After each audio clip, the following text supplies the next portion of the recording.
Hello, beautiful people. My name is Kristen. Thank you for stopping by my channel. Today I have a spin update and some reviews of some read the first chapter, triad chapters. And most of these books, I think most people were not familiar with, so maybe you'll discover something that you're interested in just from my brief one chapter reviews. But I will first insert the video showing you the 20 books that I had picked for this next spin. Rick MacDonald normally does a booktube spin, but it was not done before October 15th. Which was when I needed to kind of go through my stack of books that I was on the fence about whether or not I wanted to read. I'm trying to pare down my TBR and allow you, my viewers, to pick out kind of 12 that I will read next year. I just like making plans. So here it is, the 20 books. For the YouTube spin number 8. 1, 2, 3, 4, 5, 6, 7, 8, 9, 10, 11, 12, 13, 14, 15, 16, 17, 18, 19, 20. Thanks. So of those 20 books, I then made a spin calculator. I'll move over so I can put a little picture. I made a spin calculator with a little online app, and then I spun it. I didn't really know how to show the actual spins, so I just screenshotted off my phone what the answers were, and I got numbers 13 and number 16. Which out of those stacks, number 13 was Nora Roberts. This is a trilogy. This is actually 3 books. So I was a little bit like, that's actually 3 books, but it's okay. I really enjoy a good Nora Roberts, easy breezy, very predictable, usually very, very sweet, a little on the even sappy side, romances. You know, there's always going to be a happy ending in a Nora Roberts book. So it's one of those. And you know, I'm kind of in the mood for Nora Roberts. It has been a hot minute since I have read one. And so this is the Donovan legacy. These are reoccurring characters that I already know I liked in a previous trilogy. So I'm okay picking this up. So sometime in the next month, I will be reading that.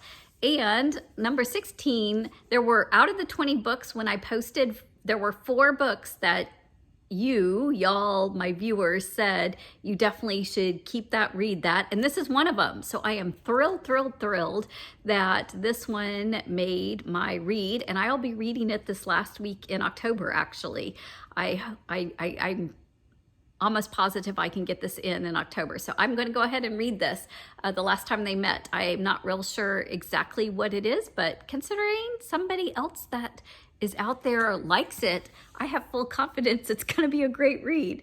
So I did try a chapter on the remaining one. Well, there were 3 other books. There were 4 that y'all said I should do. So I just moved the other 3 to my TBR. So God Rest You Merry Gentlemen. This is a cozy mystery around Christmas. I moved it to my December TBR, so I will read this one for sure.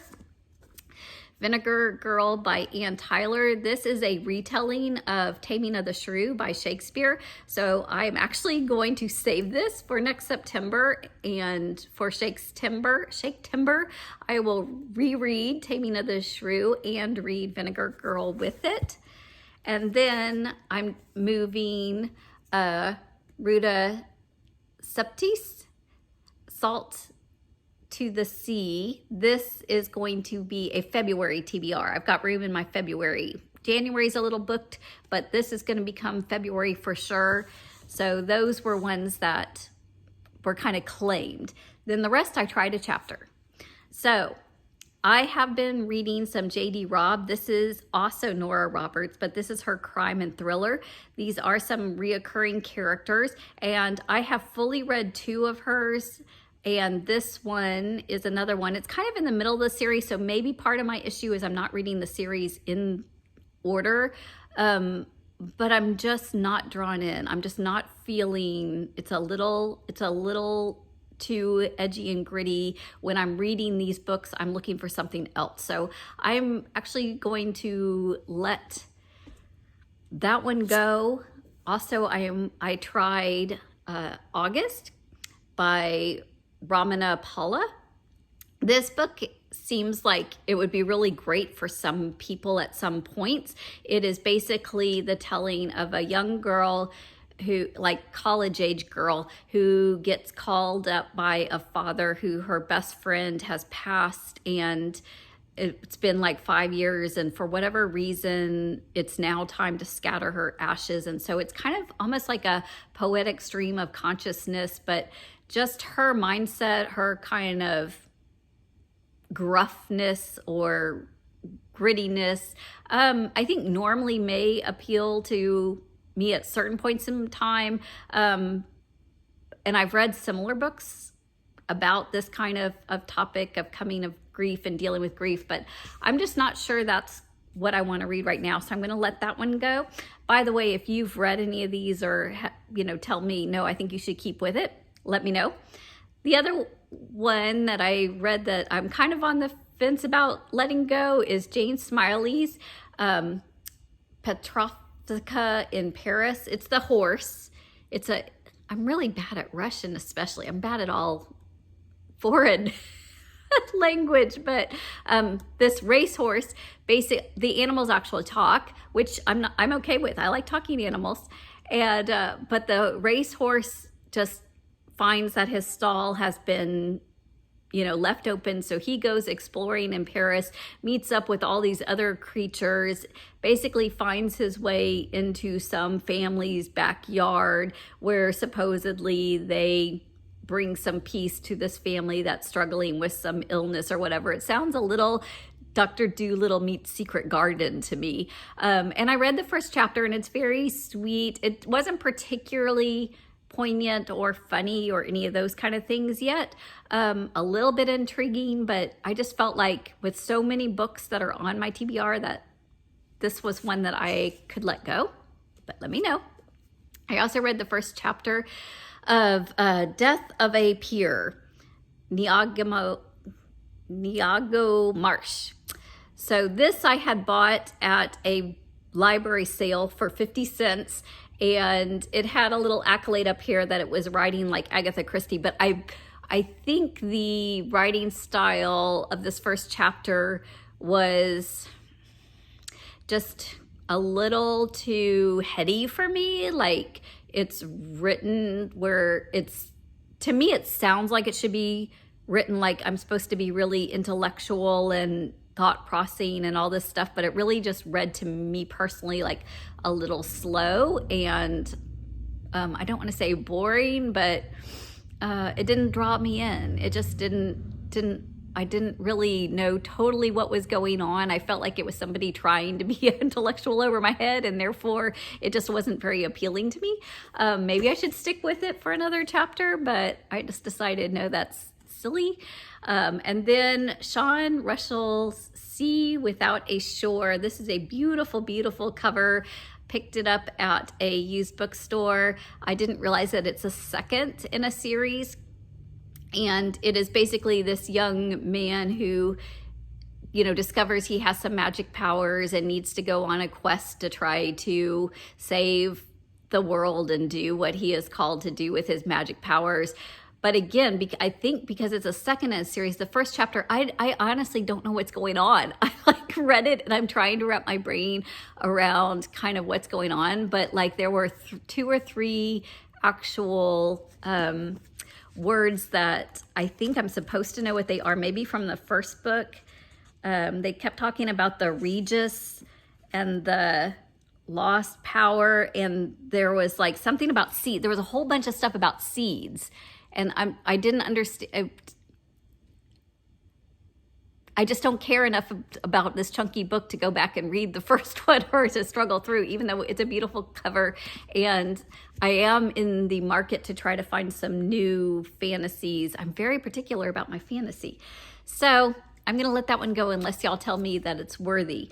I then read a chapter of To Brew or Not to Brew, Joyce Trimmel. This is a cozy mystery where she owns, it's a female bartender, bar owner who has a cat named Hops. I mean, it's got a cat, y'all. And so basically a patron is, it hasn't happened in the first chapter, but supposedly a patron's going to pass. And so there's this big mystery around how this comes to pass or whatever. And it's all set in a pub with a cat. I mean, it's cute. I liked it. We're keeping that one. Then there were 3 James Pattersons that I've picked up at libraries. Hide and Seek. This one is a woman who's on trial for suspicion because her second husband just passed after the first husband had kind of passed under mysterious circumstances. So they think that maybe, you know, she's done in her previous husbands or whatnot. Jack and Jill, this one actually is the most intriguing to me. This is, it starts out with in the assassin's mind, he's going to assassinate a high-profile senator for political reasons, and his name is Jack, and then the young girl who's hanging out with the senator is named Jill. And so right away I'm like, ooh, is he working behind the scenes with this other girl? What's going on? I thought it was intriguing. This one is the one I'm not sure about. TikTok. It starts out with kind of a retired, specialized police officer detective who has a bunch of adopted kids. Like, his passion is fostering and adopting kids, and he gets pulled away from vacation with his family to go after some serial murder, bad news, mafia type thing. Don't quite know what's going on to the extent, but basically they're gonna kind of threaten and target, I think, back his family. And so I do not like that. That usually creeps me out in the worst sense, and I just usually don't get on with books like that. But so this one, I'm on the fence right now. It's in the keep pile, but I am kind of thinking I might be DNFing that or passing that one on.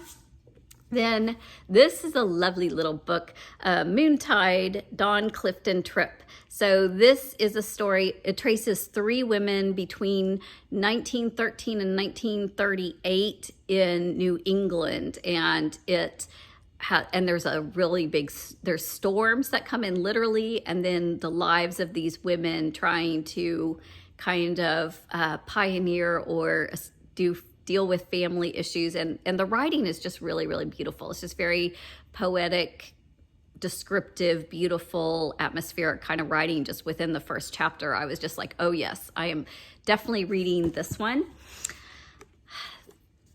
Strangers in Budapest, a novel by Jessica Keener. This came in a book box, but basically there's a young couple who is called in by some friends in America to check on a former neighbor that is renting a house that they're concerned because there's been extreme heat and weather issues, and they want this couple to check up on their old neighbor. So they say, sure, we'll go check and make sure he's okay because he's elderly, living by himself. And then there's like this mystery of this man and their connection, and just talking about their strolls. Even the first chapter, they're pushing their baby stroller around the city and explaining what the city's like and everything. And so I just think it's really, it's going to be something that I think I will like. This one, I'm a little nervous about. The Heart of Body in the World by Deb Coletti. This is a story of a young teenager who witnesses a mass school shooting, I believe.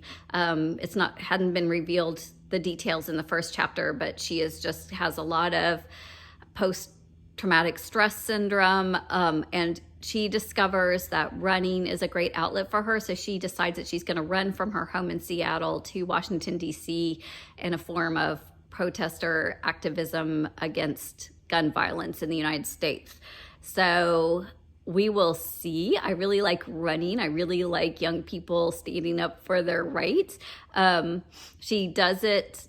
The first chapter is like her decision to do it, and she doesn't plan it out or think about it. She's impulsive and she's in grief, and it is kind of part of her irrational decision that she decides to do this in the first place, which is it makes me nervous for her, but I'm curious to see about the journey. Then I started reading the first chapter of the Celestine Prophecy. This book, I have heard now, I didn't know about it at all when I got it in a book box, but I know a little bit now. It's a Peru like legend or prophecy about spirituality, about grand awakening of our minds. And so I'm intrigued by it.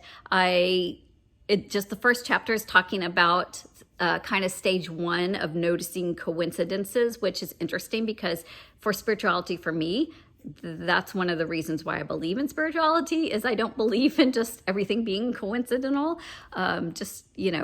It could be. You can always make an argument that things are just coincidental and it's just fate and it's just life and it's just happenstance. That's a totally valid, thought. But I personally just think no, but I attribute it to a grand design, right? I see patterns and I see purpose. And so this book goes on a journey of it's something even greater than that.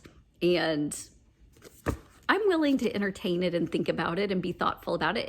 It's a fiction book, but it has some premises in there that will be fun I think it'll make me think. I read the first chapter of The Poe Shadow by Matthew Pearl.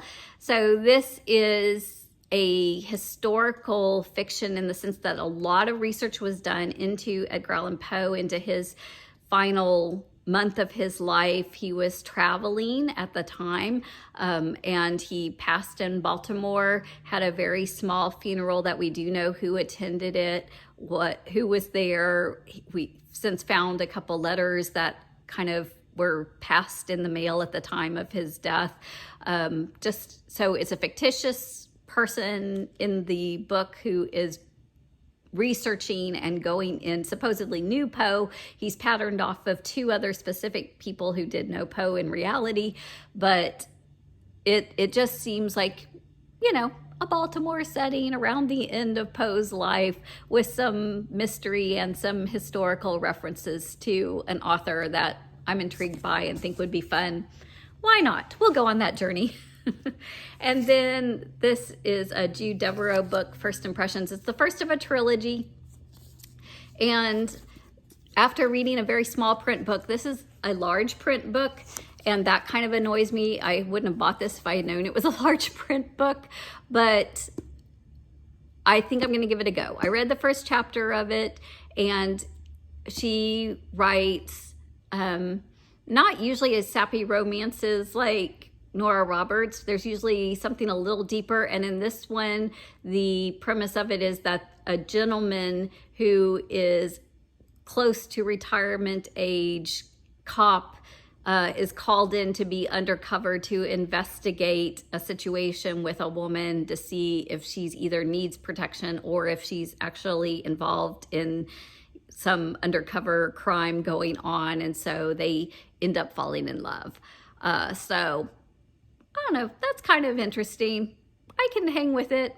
I can always, stop reading it if it doesn't cut the mustard. But I think I'm going to put this potentially in my February romance, but I think I'll just leave it for now in my TBR stack of fiction. I haven't counted, but in my estimation, just based on the stacks, I think I've got 60 to 80 fiction books in my TBR physical stack that I will just run through them all, scan them all in another video, let you, my viewers, vote on what you think I should read for the top 12 for 2023, and then I'll just try to fill in the rest as I can and as I have time in the coming couple years.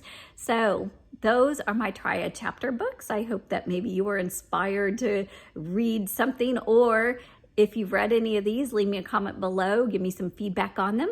I hope that you are having a beautiful day, whatever you're doing, whatever you're reading. Y'all have a great one and take care. I'll see you again soon.